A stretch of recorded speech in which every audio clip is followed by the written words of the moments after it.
السلام عليكم ورحمة الله وبركاته. كان في مثل شعبي زمان كانوا بيقولوا ايه: ما يبقاش ابن على كتفي واروح ادور عليه. ده اللي بالظبط بينطبق على جعفر العمدة وعلاقته ابنه سيف. تخيلوا راجل بينزو 20 سنة بيدور على ابنه، وفي الاخر فجأة لحظة كده يطلع ابنه قدامه وهو لسه ما يعرفش، ورحلته كلها اللي بيدور عليها وبلال شمة كلها عبث في عبث.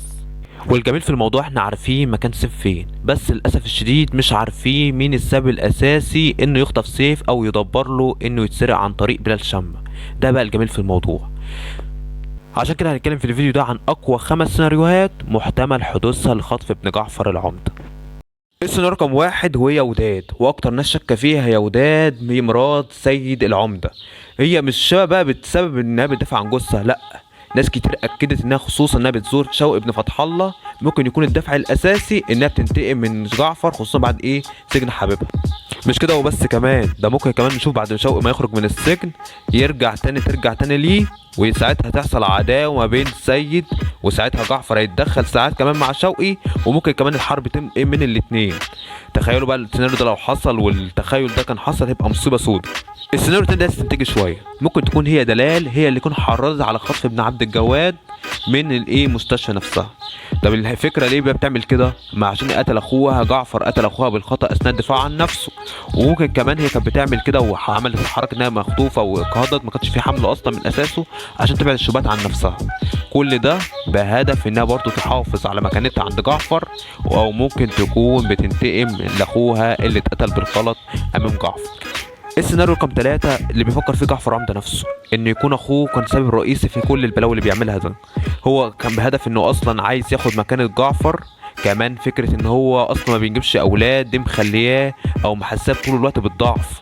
كمان ان جعفر طول الوقت بيقلل منه، فهو عايز ينتقم من جعفر بالهدف ده. كمان ممكن نشوفه على فكرة، بس انا متوقعش ان ممكن ده يحصل.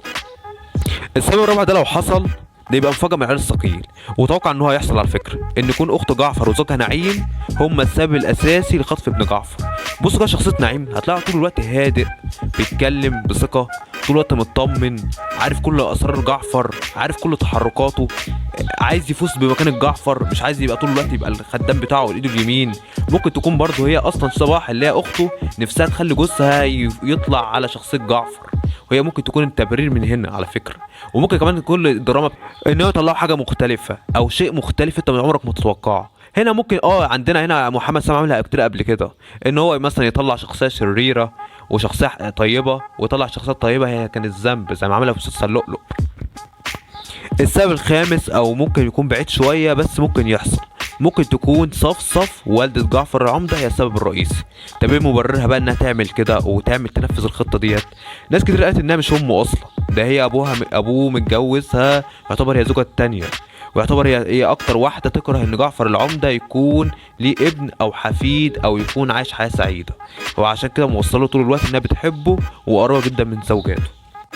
دول اكتر 5 اسباب شائعين جدا لحدوث خطف ابن جعفر العمدة. نتمنى يبقى فيه سبب سادس او سيناريو سادس. لو انت عندك سيناريو مقترح ممكن تكتب لنا في التعليقات.